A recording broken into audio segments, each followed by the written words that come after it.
Cet après-midi, je vous raconte un lieu d'exception qui fut palais des Montmorency à la Renaissance, puis des Condé à partir du XVIIe siècle, avant d'être en grande partie détruit à la Révolution. Un château dont a hérité enfant Henri d'Orléans, le duc d'Aumale, qui a choisi de le rebâtir avant de le léguer à tous, selon ses dernières volontés, ou la véritable histoire du château de Chantilly. En quoi l'histoire du château de Chantilly est-elle liée au soubresaut de l'histoire de France? Quels secrets ces illustres murs renferment-ils? Faut-il l'inscrire au patrimoine mondial de l'UNESCO? Nous sommes un beau matin de l'année 1896. Voilà un homme qui s'avance vers l'entrée du domaine de Chantilly dans lequel il vit. D'une allure distinguée, il porte un veston et un pantalon sombre, un chapeau haute forme couvre ses cheveux blancs et il serre sa canne dans sa main droite. Sous un soleil éblouissant, il marche tranquillement en faisant claquer ses bottes sur le pavé avec l'assurance d'un prince. À 74 ans, l'élégant duc d'Aumale ne paraît pas son âge. De son profond regard clair, il observe ce château qui ne lui appartient hélas plus. À mesure qu'il s'en approche, la belle silhouette Renaissance, cernée depuis des siècles par les eaux de la rivière Nonette, s'élève de plus en plus majestueuse devant le grand parterre à la française. Et au fil de sa promenade, la statue équestre à l'effigie du connétable Anne de Montmorency, qui depuis 10 ans maintenant semble marcher au pas vers les portes du château, se fait de plus en plus imposante. Avant de pénétrer dans la cour du palais, le duc lève humblement les yeux vers l'ancien maître des lieux. Henri d'Orléans, duc d'Aumale, 5e fils de l'ancien roi Louis-Philippe Ier, vit en effet ici sur les terres d'illustres défunts qui portaient les noms de Montmorency et de Condé. Et il sait combien ces puissantes familles ont compté dans l'histoire de Chantilly. À la Renaissance, au XVIe siècle, c'est Anne de Montmorency, le connétable de France et le conseiller de François Ier, qui confia à l'architecte Jean Bulan la construction du petit château, un châtelet alors annexé à la forteresse médiévale qu'avait fait ériger la famille d'Orgemont pendant la guerre de 100 ans. Or, ce petit château, comme on le nomme couramment, c'est la seule partie du palais qui a survécu à la Révolution française. Quand en 1830, le dernier prince de Condé a choisi de léguer sa fortune à son petit-neveu et filleul Henri d'Orléans, âgé de 8 ans seulement, il ne restait, hormis des bâtiments épars, presque rien du château ancestral. Et en grandissant, le duc d'Aumale se mit à rêver de redonner corps au palais disparu de ses prédécesseurs.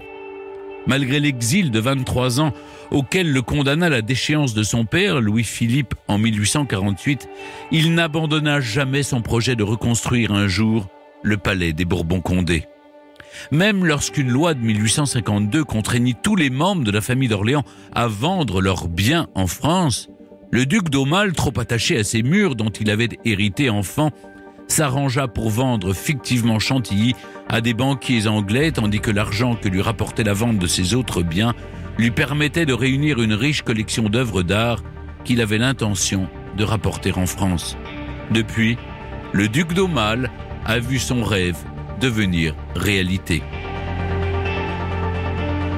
À son retour d'exil après la chute du Second Empire, Henri d'Orléans a pu reprendre possession de ce château dont il ne s'était jamais véritablement séparé, et très vite mettre en œuvre son grand projet.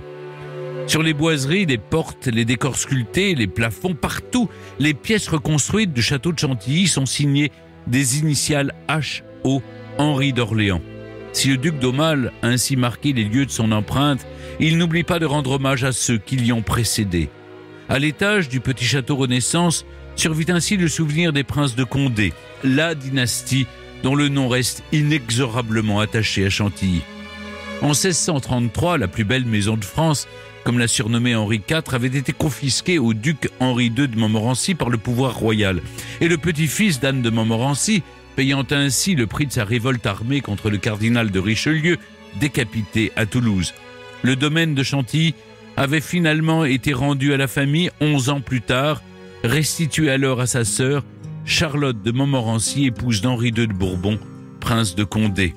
Au printemps de cette année 1643, alors que le roi Louis XIII vient de rendre son dernier souffle, la princesse éprouve la fierté de voir son fils Louis II de Bourbon-Condé s'illustrer sur le champ de bataille. À seulement 23 ans, le brillant militaire remporte alors une victoire décisive contre les Espagnols à Rocroi, qui sauve le royaume de l'invasion. Cette bataille, qui reste gravée dans les mémoires, lui vaut l'estime du jeune Louis XIV à l'aube de son règne. 3 ans plus tard, à la mort de son père, celui que l'on surnomme bientôt avec admiration le Grand Condé, prince du sang et cousin du roi, devient le maître de Chantilly. Mais au milieu du XVIIe siècle, lorsque le héros de Rocroi se retrouve mis au ban du royaume après avoir trahi Louis XIV en prenant part à la Fronde, il est contraint de quitter son château familial. Dès 1652, il s'enfuit aux Pays-Bas espagnols, loin de la cour de France. Jugé coupable de crimes de lèse-majesté par contumace 2 ans plus tard, le Grand Condé, déchu de ses titres et privé de ses biens, ne parviendra à se faire pardonner du grand roi qu'au terme de 7 longues années d'exil. De retour à Chantilly, il y mène une vie de faste digne de celle d'un monarque. Alors que le roi Soleil entreprend ses grands travaux à Versailles, Chantilly rivalise de luxe et de magnificence avec les plus belles demeures royales. Avant Louis XIV, le Grand Condé reçoit dans ses murs les grands artistes et écrivains de son temps. Certains Racine, Molière, Boileau, La Bruyère, La Fontaine, Madame de Lafayette ou encore Madame de Sévigné. Il organise des réceptions grandioses dans les somptueux jardins à la française qu'il commande au jardinier André Le Nôtre, tire des feux d'artifice au-dessus des jeux et des miroirs d'eau. En avril 1671, alors que tout le domaine est justement en effervescence, à l'occasion de la venue de Louis XIV, convié pour célébrer sa réconciliation avec le Grand Condé, un tragique événement marque à jamais l'histoire de Chantilly.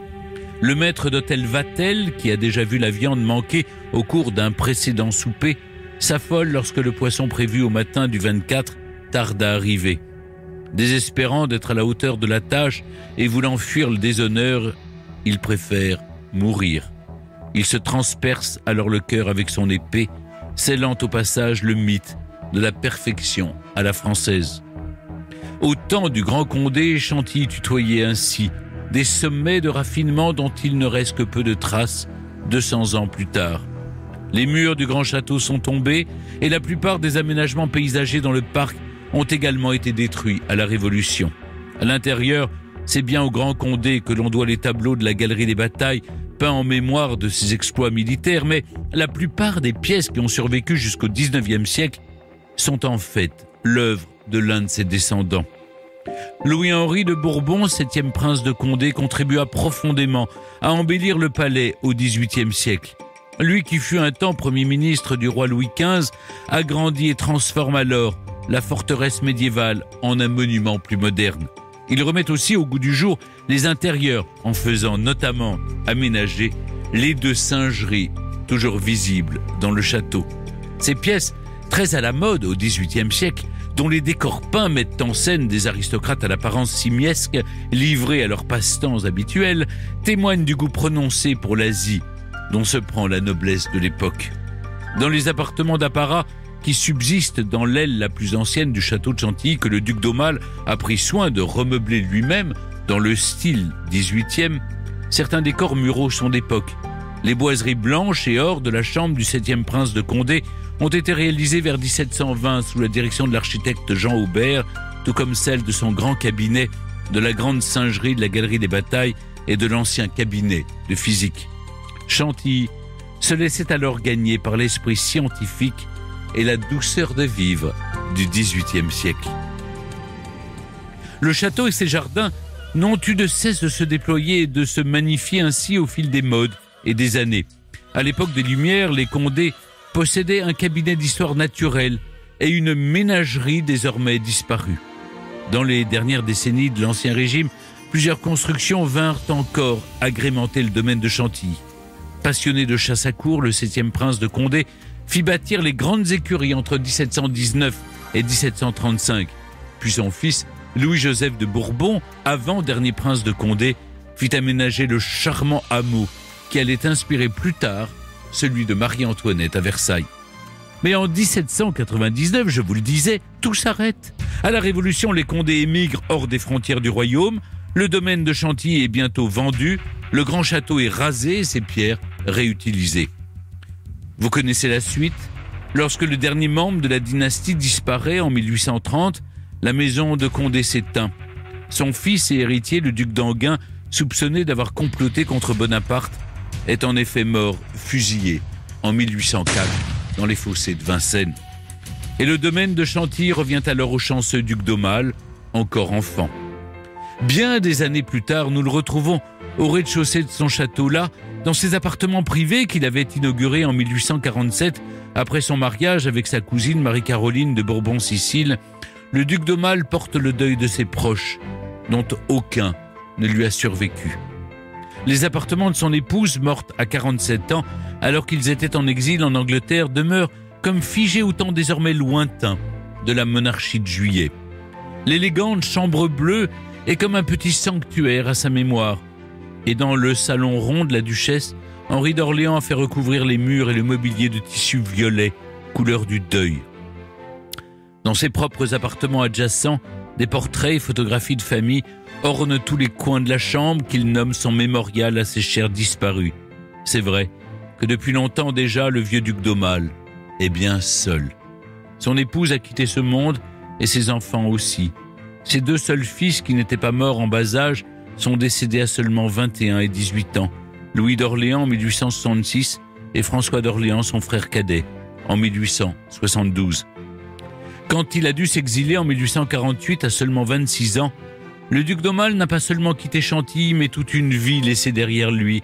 Lui qui était fils de roi et venait tout juste d'être nommé gouverneur général de l'Algérie, est devenu collectionneur dans ses belles résidences britanniques, puis député de l'Oise à son retour en France en 1871 sous la Troisième République. Malgré la marche de l'histoire et la fin de la monarchie, Henri d'Orléans a tenu à rendre hommage aux figures de l'Ancien Régime qui ont compté à Chantilly, en affichant leurs portraits dans le petit salon rouge de ses appartements privés d'abord, mais pas uniquement. En ce jour de 1896, l'aristocrate de 74 ans parcourt le château de Chantilly rebâti tel qu'il l'avait imaginé, après les avoir fait restaurer visiteurs, parce qu'elle est la deuxième galerie de peinture en France, après celle du Louvre. En plus de ses innombrables œuvres d'art, Henri d'Orléans possède aussi des dizaines de milliers d'ouvrages rares. Une superbe collection qu'il dévoile dans le cabinet des livres qui se trouve dans l'aile Renaissance.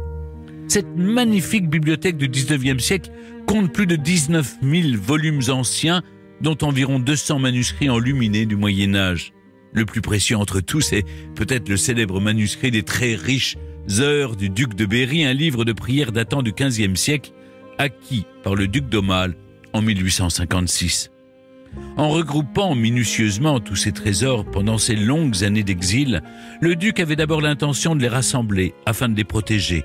Puis, à la mort de son dernier fils en 1872, sachant que son château ne reviendrait à aucun de ses descendants, il se résout définitivement à le transformer en musée pour y exposer un jour ses collections aux yeux du grand public. Passionné et érudit, le duc d'Aumale a ainsi créé au château de Chantilly le musée Condé, un lieu de mémoire célébrant les arts, la littérature et l'histoire.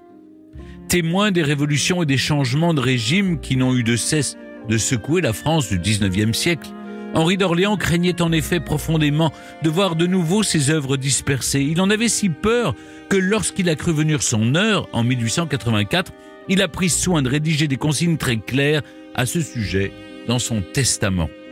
Par cet acte rédigé le 3 juin 1884, il lègue son domaine de Chantilly, la totalité de ses collections à l'Institut de France, dont il est déjà 2 fois membre, puisqu'il a été élu à l'Académie française en 1871, puis reçu à l'Académie des Beaux-Arts en 1880. Le duc d'Aumale écrit, je le cite, « Voulant conserver à la France le domaine de Chantilly dans son intégrité, avec ses bois, ses pelouses, ses eaux, ses édifices et tout ce qu'ils contiennent, trophées, tableaux, livres, archives, objets d'art, tout cet ensemble qui forme comme un monument complet et varié de l'art français dans toutes ses branches et de l'histoire de ma patrie à des époques de gloire, j'ai résolu d'en confier le dépôt à un corps illustre qui m'a fait l'honneur de m'appeler dans ses rangs à un double titre et qui, sans se soustraire aux transformations inévitables des sociétés, échappe à l'esprit de faction comme secousse trop brusque conservant son indépendance au milieu des fluctuations politiques. Les craintes d'Henri d'Orléans sont loin d'être infondées. Dès 1886, il a même de nouveau été victime de ces fluctuations politiques lorsque le gouvernement de la Troisième République a promulgué une loi d'exil bannissant les chefs des anciennes maisons royales et privé les princes de leur grade militaire. À 64 ans, Le général Henri d'Orléans, qui a aussi servi dans l'armée française sous la Troisième République, s'en offusque. Il s'en est plaint dans une lettre adressée au président Jules Grévy avant de quitter la France contre sa volonté et pour la seconde fois. Cet événement a précipité le passage du château de Chantilly dans le domaine public puisque son propriétaire décide à cette date de faire une donation immédiate à l'Institut de France sous réserve d'usufruit. Plus de 10 années avant sa mort, s'il peut encore y résider donc, le château de Chantilly ne lui appartient déjà plus et les journaux l'annoncent aussitôt. Le 3 octobre 1886, le quotidien régional et républicain La Petite Bourgogne synthétise les réactions de la presse française en quelques mots. Les journaux sont unanimes à rendre hommage aux sentiments élevés, généreux et patriotiques de Monseigneur le duc d'Aumale au sujet du don vraiment royal qu'il vient de faire à la France. Quelques voix à peine, les unes par leur silence, les autres par leur réticence et leurs réflexions malveillantes, voudraient en vain troubler ce concert d'éloges et de reconnaissance. En 1888, l'Institut de France demande au gouvernement de permettre le retour du prince exilé qui revient à Paris et est reçu à l'Académie des sciences morales et politiques l'année suivante.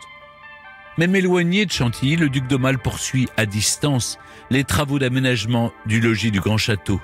Au-delà de la galerie de peinture et de la rotonde, l'exposition d'art se poursuit en effet dans des pièces plus étroites. L'une porte le nom de son épouse, Caroline, une autre rend hommage à certains de ses frères et sœurs disparus, Ferdinand, Marie, Louise d'Orléans. Plus loin, un cabinet est réservé à l'exposition de vases antiques et une salle est également consacrée aux souvenirs de sa carrière militaire, en particulier de sa prise de la Smala d'Abdelkader en Algérie en mai 1843.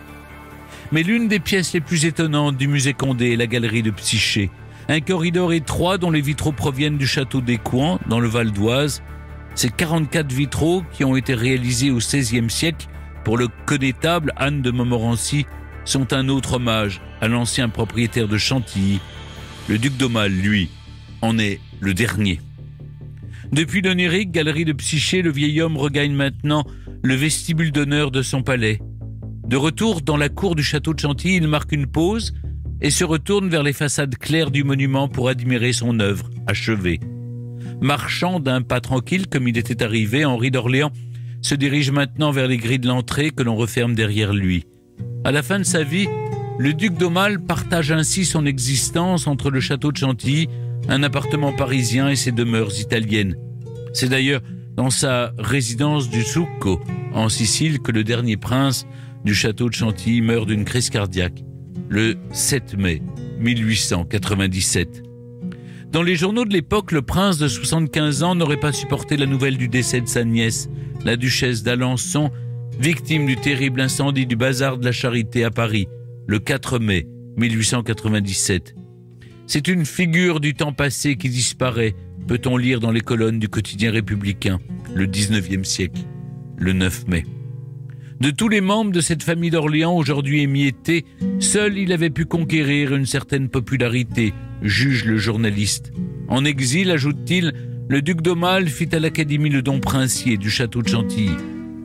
En moins d'un an après le décès du duc d'Aumale, le musée Condé ouvre ses portes au public le 17 avril 1898 et conformément à ses dernières volontés. Chantilly n'a pas changé depuis. Soucieux de préserver son château de nouvelles destructions, le duc d'Aumale avait en effet formulé dans son testament l'impossibilité de modifier après sa mort la disposition des œuvres du musée Condé et l'interdiction de les prêter, de les faire sortir de Chantilly. Dans son testament, le duc demandait aussi expressément que les galeries et collections du musée Condé soient ouvertes au public au moins 2 fois par semaine pendant 6 mois de l'année et qu'en tout temps les étudiants, les hommes de lettres et les artistes puissent y trouver des facilités de travail et de recherche dont ils auraient besoin. Depuis plus d'un siècle, le domaine de Chantilly est un lieu culturel ouvert au plus grand nombre. Les derniers vœux de celui qui ne repose pas là, mais dans la chapelle royale de Dreux, dans la nécropole de la famille d'Orléans, ont été exaucé. Europe 1, historiquement vôtre. Emmanuel Maury, merci d'être toujours avec nous sur Europe 1. Henri IV disait du château de Chantilly que c'était la plus belle maison de France. Est-ce que vous êtes d'accord avec le vers galant ? Quel charme pour vous émane de ces vieux murs ? Oui, et Madame de Lafayette disait à Madame de Sévigné un siècle plus tard, de tous les lieux que le soleil éclaire, il n'en est point de pareil à celui-ci. La beauté est quelque chose de subjectif, mais exceptionnel. À coup sûr, Chantilly l'est, à la fois par son site, bâti sur un éperon rocheux au milieu des étangs, avec non pas un château, mais en réalité 4 châteaux. Le grand château, le petit château de Jean Bulan dont vous avez parlé, le château d'Enghien qui est en face, construit au XVIIIe siècle, et puis les grandes écuries qui en elles-mêmes sont aussi un château. Donc c'est un château en 4 en quelque sorte. Et puis c'est aussi cette entrée par le côté en quelque sorte, et ce domaine que vous avez évoqué. On peut ajouter, donc vous avez ce qui rend le domaine tout à fait exceptionnel, c'est cette collection d'œuvres d'art et de bibliothèques, donc la deuxième après le Louvre, effectivement, comme vous l'avez dit. Et puis, ce qui est par différence avec d'autres grandes demeures royales ou princières, c'est un domaine extrêmement vivant, puisque c'est le lieu, le temple du cheval ou le royaume du cheval, avec les courses, le jockey club. C'est un lieu aussi d'élégance, avec le prix de Diane et ces fameux défilés de chapeaux. C'est un lieu également de référence de la gastronomie française, avec Vatel, que vous avez évoqué, et aussi la crème chantilly, dont on pourra peut-être parler. L'histoire de ce château est, il est vrai, liée à tous les soubresauts de l'histoire de France. On le voit avec les Montmorency et leurs difficultés avec les souverains. On le voit avec les Condé, évidemment. À chaque fois qu'il y a une fronde, ça se passe mal. Oui, et il y a eu 5 dynasties successives parmi les plus prestigieuses, donc les Orgemont, les Montmorency, vous avez évoqué, les Condé, les Orléans. De cette histoire, on retient en fait, au-delà des soubresauts, les moments de splendeur surtout. Vous avez évoqué l'époque du Grand Condé, avec tous les grands les grands artistes de ce monde. Et en fait, le Grand Condé, dans sa rivalité avec son cousin Louis XIV, avait mis en place à Chantilly une anti-cour en quelque sorte, un anti-Versailles, avec une liberté d'esprit qu'on ne connaissait pas à la cour, où il invitait des catholiques, des protestants, des libres penseurs, des cartésiens, et puis tous ces merveilleux esprits que furent La Fontaine, Molière d'ailleurs qui le protégea, et notamment dans la querelle du Tartuffe, qui a été jouée à Chantilly, d'ailleurs quasiment une grande partie des pièces de Molière ont été jouées à Chantilly.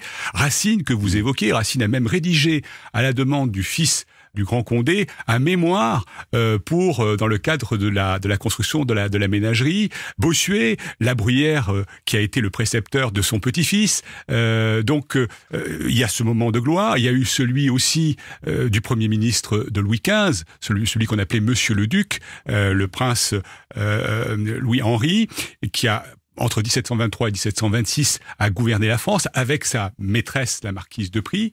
Et c'est lui qui a trouvé d'ailleurs à Louis XV sa femme Marie Letzinska, assurant ainsi la descendance des Bourbons. Il y a eu l'époque également de l'invention des courses au début de la monarchie de Juillet. Et puis évidemment celle du duc de Malle, où il invitait, comme vous le disiez, toute l'élite de son temps. Bien sûr, de son temps. Vous le disiez en début d'émission, vous avez exploiter des archives qui n'avaient jamais été explorées. Oui, alors, juste pour compléter ce que je disais tout à l'heure, il y a eu beaucoup de livres sur Chantilly, notamment beaucoup de beaux livres, explorant tel ou tel aspect de son histoire, mais effectivement, j'ai découvert des documents. Alors, il y a d'abord le fonds Logel, c'est-à-dire le journal d'Auguste Logel, qui était à la fois le confident et l'ami du duc de Malle. Et donc, l'Institut de change de France a acquis en salle des ventes, en 2021, son journal, très riche, qui n'avait pas été exploité. Et donc, on trouve dans son journal un certain nombre de merveilles, et notamment cette idée de la malédiction sur laquelle on reviendra, dont se sentait poursuivi le duc de Malle. Il y a aussi l'agenda du duc de Malle lui-même, qui est connu, mais qui est largement inédit. Les papiers du duc de Bourbon, le dernier prince de Condé, dont on n'a pas parlé, mais qui en lui-même est tout un roman. Et sa fin aussi, et sa fin, à l'Espagnolette. Voilà, absolument. On ne peut pas le raconter là, mais ça vaudrait une émission entière. Mais qui explique aussi beaucoup de choses par ailleurs. Et puis les mémoires inédits du comte de Chouleau, qui était le capitaine de chasse de Chantilly, qui raconte aussi beaucoup de choses au sujet de cette fin tragique du duc de Bourbon. L'histoire du château de Chantilly débute au Moyen-Âge. Est-ce qu'on trouve encore au château des traces de cette première période ? Les traces les plus anciennes visibles remontent à 1386, c'est-à-dire à l'installation de Pierre d'Orgemont, son acquisition et ses premières constructions à Chantilly. Donc ce sont les soubassements que l'on voit. Mais les premières traces certaines de construction d'un château à cet endroit remontent au début du XIIIe siècle, à l'époque de Guy V, bouteiller de France, et on suppose, mais ce ne sont que des suppositions, qu'il y avait des constructions avant, à l'époque des bouteillers de Senlis, et même certains remontent jusqu'à Rotolde, au Xe siècle.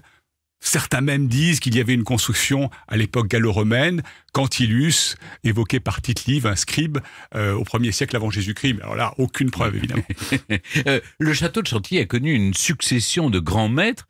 Quel est le plus marquant, le plus important pour vous, Emmanuel Maury ? C'est très difficile de faire un choix, parce que on a d'abord Anne de Montmorency, qui est un personnage absolument extraordinaire. 700 fiefs, 130 châteaux, 4 hôtels parisiens dans toute la France. Il était aussi gouverneur du Languedoc. Et Anne de Montmorency est un des personnages les plus puissants du XVIe siècle, grand mécène aussi, ayant défendu Bernard Palissy, Jean Goujon et tant d'autres. Donc déjà, lui, il est assez incontournable. Le Grand Condé, inutile de revenir dessus, c'est quand même le grand personnage aussi. Et puis, il faut pas oublier Monsieur le Duc, que j'évoquais tout à l'heure, qui a joué un rôle quand même assez important dans les années 1720, auprès de Louis XV, et puis évidemment le Duc de Malle. Donc entre ces 4 personnages, c'est très difficile. Il y a 4 grands personnages. Emmanuel Maury, un mot sur le titre de votre livre, Le roman secret de Chantilly. Il y aurait donc une histoire officielle et des secrets enfouis. Mais quels sont ces mystères que cache le château de Chantilly ? De dynastie en dynastie, des choses ont été effacées, occultées, et effectivement, il y a, et puis sur 1000 ans, des choses qui ont été oubliées ou mal élucidées. Mais par exemple, il y a des histoires de fantômes, comme celle de la belle Louise de Budos, qui était l'épouse d'un prince de Montmorency, et qui est morte dans des conditions tout à fait étranges, puisqu'à 23 ans, elle a une beauté éclatante, elle a été prise d'une crise, son visage s'est révulsé, s'est noirci dans une odeur de soufre, elle est morte ainsi. Et puis, dans les jours qui ont suivi, un étrange cavalier noir s'est présenté aux portes du château en demandant à lui parler seul à seul. Il y a eu une légende de dame blanche. Tout ça est raconté notamment par Saint-Simon.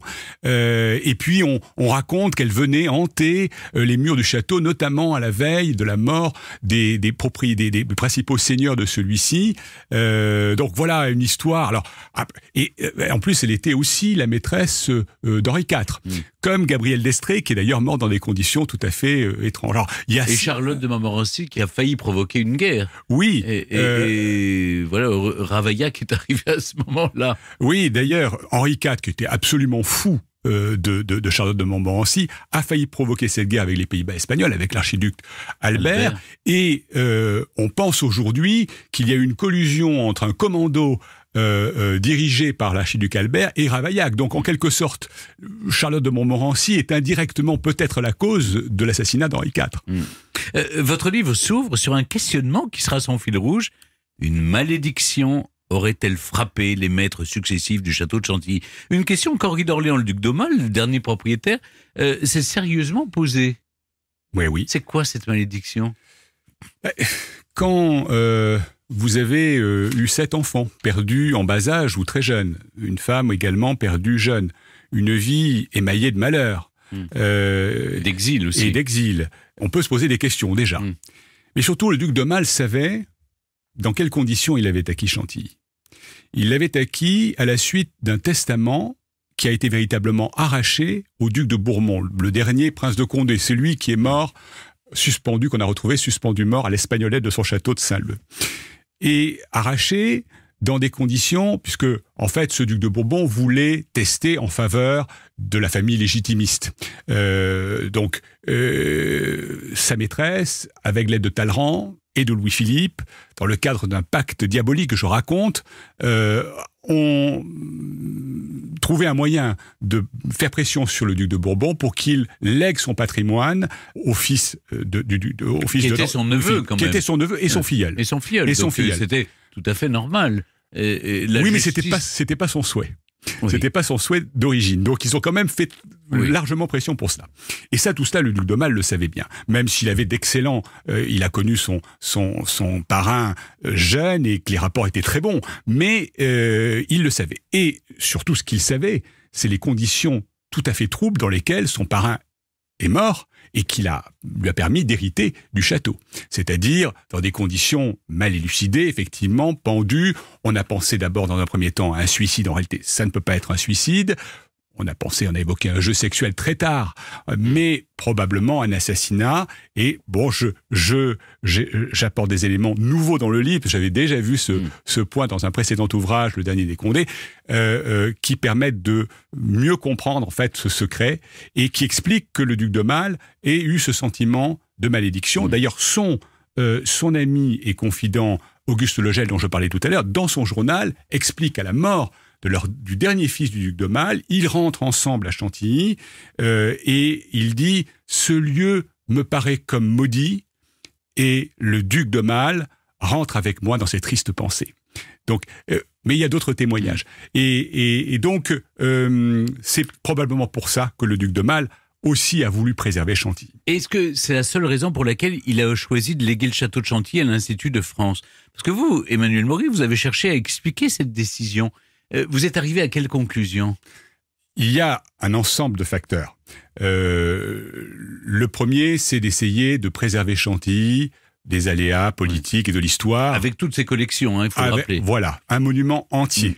Le château, les collections, le domaine, la forêt, le parc. Donc ça a été son premier objectif. Et puis en même temps, comme il a eu ce sentiment de malédiction, il a voulu éviter que cette malédiction ne retombe sur le reste de sa famille. Donc le léguer à l'Institut, qui était un organisme indépendant, dont il était triplement membre, puisqu'il a été, comme vous l'avez rappelé, aussi membre de l'Académie des sciences morales et politiques, c'était une façon de le préserver. L'une des grandes richesses du château, c'est la collection inestimable d'œuvres d'art qu'il renferme. Je l'ai rappelé souvent, le château de Chantilly, c'est la deuxième collection de peinture après le musée du Louvre. Selon les conditions du legs du duc d'Aumale, ces œuvres ne sortent jamais du château. On ne peut pas les prêter, on ne peut pas les déplacer, on doit respecter l'ordonnancement. Tout cela rend Mathieu Deldic, s'il nous écoute, évidemment, comme Nicole Garnier qui a dirigé le château, c'était l'affolement général chaque fois que quelqu'un demandait à ce qu'on prête une œuvre. Oui, d'ailleurs, je ne connais pas de monument aussi important qui ait cette particularité. C'est-à-dire que si on veut aller voir les Trois Grâces de Raphaël, l'extraordinaire collection des Clouets, des portraits du XVIe siècle, le Massacre des Innocents de Poussin, la Joconde nue, le Déjeuner de Champagne. Voilà. Qui est quand même une œuvre qui a servi d'illustration à peu près à toutes les invitations qu'on peut recevoir des ministères. Mais une chose quand même, je reprends là-dessus, c'est ce qui empêche aussi Chantilly d'avoir une pérennité financière. Après la Covid, il a fallu que l'État débourse quelques millions pour j'allais dire, remettre à flot, renflouer le château de Chantilly. C'est un vrai problème quand même. Et ça, le duc d'Aumale n'avait pas prévu que c'est par les prêts qu'on peut avoir un peu d'argent pour entretenir le château. Oui, c'était une autre époque et avec des modes de financement qui ne sont pas ceux d'aujourd'hui.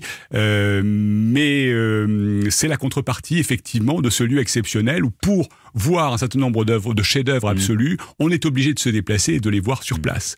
Alors c'est aussi l'effet de sa passion de collectionneur, le plus grand collectionneur de son temps quand même, le duc d'Aumale, c'est que quand on est passionné, quand on a une collection, on n'a pas envie de la voir, risquer de la voir s'éparpiller, donc on veut la préserver telle qu'on l'a conçue, parce que c'est lui aussi qui a conçu la disposition des œuvres. Et donc c'est aussi probablement pour ça. Vous plaidez, vous, Emmanuel Maury, pour une inscription du domaine de Chantilly au patrimoine mondial de l'UNESCO. Mais quelle garantie une telle inscription apporterait au domaine ? Je crois d'abord que ce serait symbolique, une façon de reconnaître le caractère exceptionnel de Chantilly. La deuxième raison, c'est que cela lui apporterait accroîtrait sa réputation universelle, qui est déjà universelle, mais encore davantage. Et puis, au-delà de la garantie nationale dont l'Institut de France est le gardien, c'est une façon aussi de lui donner une garantie internationale avec peut-être des aides, puisque vous rappeliez les problèmes éventuels de financement. C'est une façon aussi de permettre au château de trouver de nouveaux mécènes. Sachant que ce qui aurait du sens, c'est de classer l'intégralité du domaine tel que le concevait le duc d'Aumale. Pour terminer, Emmanuel Maury, un mot pour inviter nos auditeurs à découvrir ou redécouvrir ce merveilleux château de Chantilly. Alors, quels arguments vous pourriez utiliser pour celles et ceux qui ne seraient pas encore convaincus qu'il faut absolument s'y rendre? Le fait que c'est un lieu tout à fait exceptionnel, unique au monde. Ça n'est pas simplement un musée, ça n'est pas simplement un site, c'est aussi un domaine vivant, avec des spectacles équestres, avec des ateliers de gastronomie. On n'a pas parlé de la crème chantilly, mais c'est toute une histoire aussi, la crème chantilly, et avec les courses, un lieu d'élégance, de grandes chasses autrefois, c'est moins le cas aujourd'hui, et tout cela un lieu de promenade merveilleux, merveilleux, et des jardins de merveilleux, un miroir d'eau, et un parc tout à fait exceptionnel. Rappelons simplement que le grand canal de Chantilly fait 2,5 km, là où celui de Versailles fait 1,8 km, et un système hydraulique qui surpassait de loin celui de Versailles, par exemple. Merci beaucoup Emmanuel Maury de nous avoir accompagnés cet après-midi dans Historiquement Vôtre pour retracer la véritable histoire du château de Chantilly. Je rappelle que votre livre Le roman secret de Chantilly, 1000 ans d'histoire de France, est paru aux éditions Perrin. Historiquement Vôtre sur Europe 1 et en podcast sur europe1.fr.